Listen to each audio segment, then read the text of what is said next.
Hello, dear viewer. Would you like to see how many big ol' numbers I can fit into this infested? That's how many. Would you like to see how much damage this thing does? It does approximately that much damage. Stick around to learn some more, and welcome to the channel. Voruna, as the 51st Warframe to the game, she was introduced just after the new war, and after Caliban. She introduced as a Warframe that was centered around the concept of a wolf pack. Her kit is incredibly well put together, give or take one ability, which I'll get into in a second. She's good for a number of reasons, specifically her ability to deal a great amount of damage in short bursts, and we'll get into concepts like that in a second. So I ended up subsuming Nourish onto her kit, as it actually provides her with more energy regeneration, which goes well with her third ability and Equilibrium. It does well to buff attacks with Viral, as well as give you a huge AoE that explodes and coats enemies in Viral. And it's just all around a really good power. Fangs of Raksh is like the meat of Voruna that is, or the sandwich that is Voruna. She's like, it's where a lot of her power comes from in short bursts. With 5 random statuses at 10 stacks each, it is quite good to just leave, but it's even better to use with Condition Overload, which I will show you in the weapon build later. Lycat's Hunt,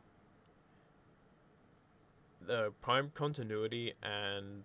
oh, just Prime Continuity comes in here specifically, as you're able to get... increase the duration of the power up to 53 seconds. Not only that, but Equilibrium plays a huge role in her energy economy, as if you kill an enemy with a melee attack and then they drop a health orb, which can be converted by Equilibrium to grant an energy orb, which can then be procced on Nourish to get double energy. What this essentially does is gives her incredibly good energy economy and allows her to sustain a large amount of damage and constant energy regeneration on melee kill. Now, I'm not too sure if this specific concept is or can be done on other frames, but this is the first one to my knowledge. I would also advise using the passive for Fangs of Raksh, as you're able to become completely immune to status effects. This includes staggers and knockdown effects, so essentially what you can do is use the hate in Kanon and face tank pretty much anything, throwing the void orbs at the ground. Her last ability, Orphan's Descent, gives her a second wind sort of ability. It also gives her the power to jump at enemies and deal twice as much damage to enemies with status effects on them. This one is I would consider to be my least used, simply because this build is tanky enough as it is. I don't need a second wind unless there's an acolyte involved. Anyway, moving on. We have a cult classic, the Cedo. I'm using a Riven rolled for status duration, damage, and cold. This is purely for personal vanity and not something that I recommend everyone do. Neither do I recommend using the Galvanized Hell, Savvy, or Acceleration, as they're not particularly necessary. And the reason why I say... and what's the point of me not recommending to use these mods even though I'm using them and making a video about a build that I supposedly use? Well, that's simply because I actually use this weapon only for the glaives and maybe like shooting enemies from afar. I don't typically use the Cedo as a for my main DPS. All of it comes from the melee. I'd also like to point out that Hunter Track is there for more status duration, and Toxic Barrage is to just proc viral, because the elemental glaives that shoot out of the top of the Cedo inherit the viral effects, from the main gun, as seen down here, as well as Slash and Blast. I'd also like to point out that primary dexterity is both on primary and secondary, as it contributes to holding combo duration. Oh, it contributes to combo duration, and it all ties in nicely. Only reason the Epitaph is here simply because it's overkill. Well, the only reason why it's here is because I enjoy using it as a weapon that just slows down enemies in a massive AoE. This is not intended for damage. This is not intended for anything else but being a utility. You'll notice secondary dexterity is here as well. Prime Fulmination, Perpetual Agony for Blast Radius and Status Duration. Primed Heated Charge for heat procs, Scorcher heat procs. Tainted Clip for more magazine capacity, or Hornet Strike for damage. At the end of the day, this is another tool to make sure that enemies stay absolutely coated in status effects. To complement her second ability, Fangs of Raksh, I have the Tenant Grigori here. Now, the Tenant Grigori may be a bit of a surprise to some of you, but hear me out right. Blood Rush, Condition Overload, Carnus Mandible, and Fever Strike, all pretty decent mods. Grants more slash, grants more toxin, 80% melee damage per status type, and increases critical chance with combo multiplier. Organ Shatter for crit damage, Gladiator Might for crit damage, and both sacrificial mods for even more damage and critical chance. At the end of the day, this build has over 300% critical chance, and it also has equal or even more amounts of damage output. Some things to note is that this ties in well with her Voruna's ability to deal huge amounts of burst damage with her second ability, which grants Condition Overload a bonus of 400% bonus melee damage, and grants slash procs 60% of the time. Now, the viral weighting is higher, and I am aware of this because at the end of the day I want to be dealing both slash and viral, which is why they've been ordered like this. However, I also find myself to be battling against Grineer and Corrupt units rather than enemies that really need a lot of slash, so viral is just a preference here. Corrosive can be used here as well, or even better, if you had the mods, you could probably make this a pure slash build. However, this is how I've built mine for my own personal taste. I also use the Naramon Focus School purely because Power Strike is available there. This allows the melee combo to decay at 5 instead of every few seconds instead of depleting completely. I am aware that the Tenant Attaché system on the Tenant Grigori is still available to use. However, I also am more comfortable with padding out my combo duration with Naramon, as well as stacking 2 dexterity mods with the Epitaph and the Cedo.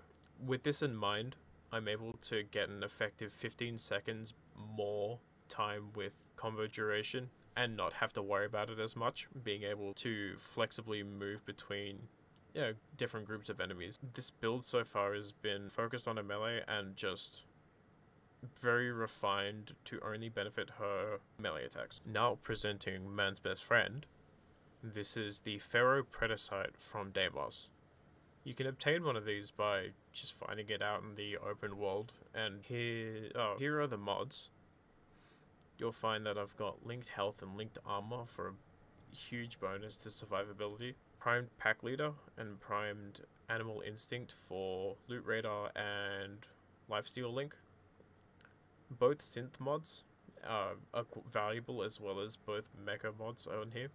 Synth Deconstruct gives a small but noticeable bonus to the way the Pharaoh Predacite can assist Voruna in her survivability. And Synth Fiber gives Voruna the ability to not only just increase armor for the companion by 100% for 12 seconds, what it also enables Voruna and pretty much any other frame that runs this similar build to do is have full availability to pick up health orbs without needing to be damaged first. For example, if I was to run over a health orb, I would not be able to pick it up because I haven't been damaged yet. However, using this mod, I would be able to run over an orb, pick it up, and instantly benefit from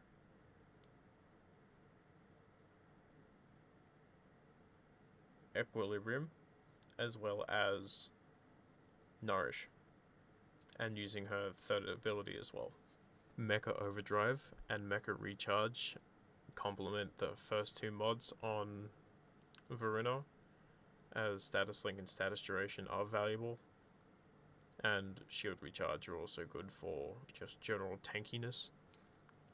Volatile Parasite is good for crowd control, as a small maggot will crawl out of the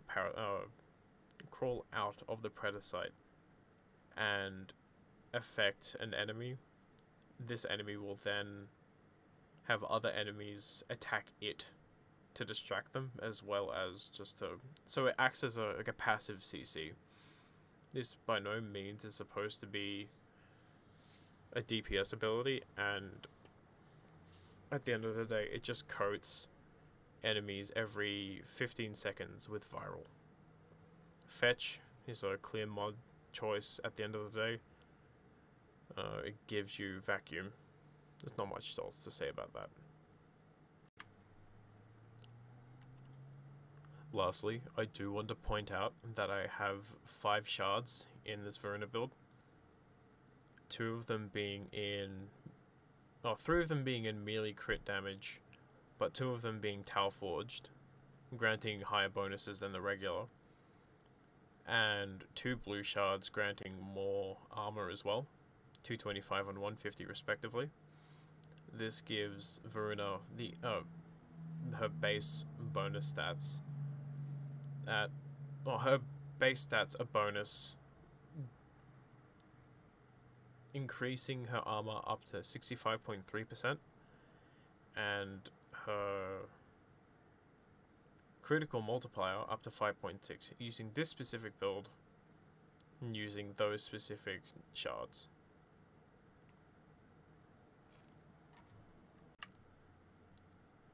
Playing her is relatively simple. Enabling her status effect resistance is always recommended, and it's free, so you should be doing that before you engage absolutely anything. Looking for energy is a bonus as well, as you'll be able to get your abilities off quicker. Using Lycath's Hunt first and Nourish second, and using Hunt first and Nourish second, you're able to maximize the amount of time you have with both of them. Use her second ability to launch yourself towards enemies, and pretty much just start mailing everything.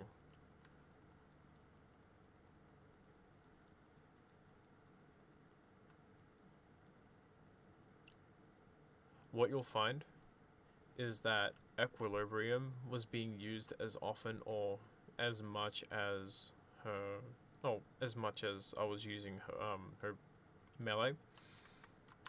Using it again with Nourish enabled, I'm able to hit incredibly large amounts of numbers and spread status effects all at once, as well as benefiting from Nourish's bonus energy regeneration and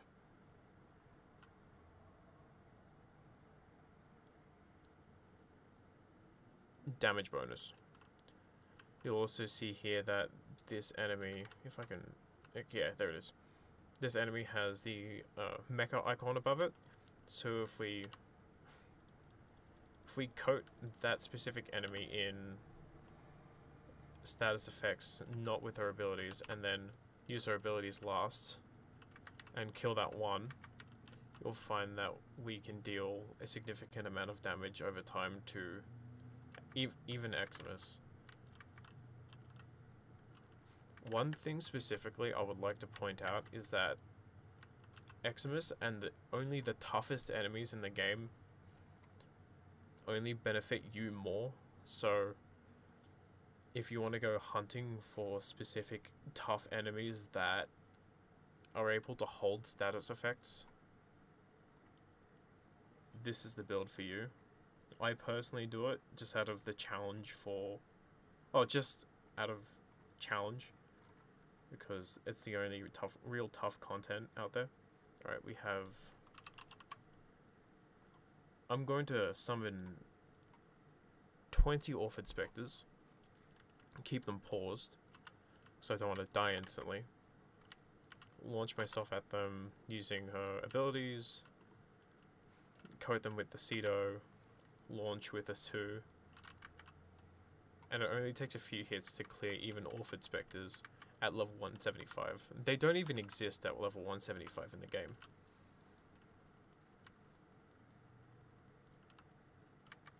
This is just to make clear that this build is incredibly good.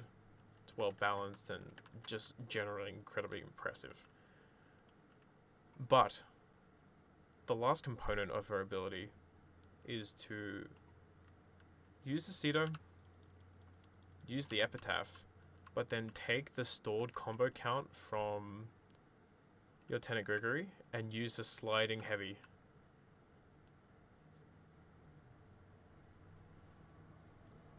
I would like to point out that it was only yesterday that I actually figured out how to do that. Like, I knew how to do the sliding heavy, but sliding heavy plus combo count plus condition overload plus blood rush plus and so on and so on and so on, plus 5 status effects, and even more because of the Cedo and the Epitaph, plus the amazing amount of damage from Lieutenant Grigori, equals numbers unseen by my own eyes, and it enables you to do a lot of fun stuff with it. Anywho, this has been Orion. Thank you very much for watching this far into the video. I notice a few of you don't watch all the way, which is fine. I'm still trying to evolve my content. But if you feel that this content is worthy of interaction, then I would absolutely recommend you like, subscribe, comment, just interact with the channel. And this is the part of the video where I just ramble a little bit. So I've only been doing this for about a week or so, and I would love to see feedback and just see people interact. Thank you very much for watching this far, and have a good day.